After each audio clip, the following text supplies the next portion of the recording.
Hey guys, welcome to Tech Tricks Tutorials. In today's video, I will show you how to download Loom software in laptop. So first, you just have to go to any web browser and then type Loom download.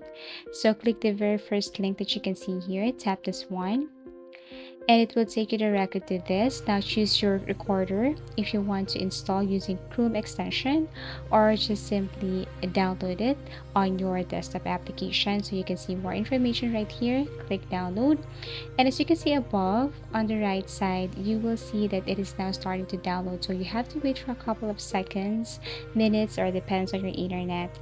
And after that, go to download folder, right click, and then tap Run as Administrator. Wait for a couple of seconds as it is processing. Now what you're going to do here is you just have to simply click OK. So let me do it again. And as you can see, it's now installing. So wait again for a couple of minutes.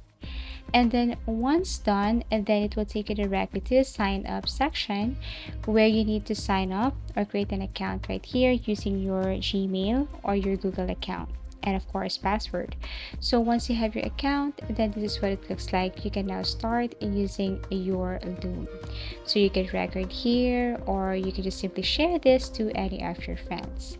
So basically, that's how easy it is to download Loom software in laptop. Thank you so much for watching, and see you again in our next video tutorials.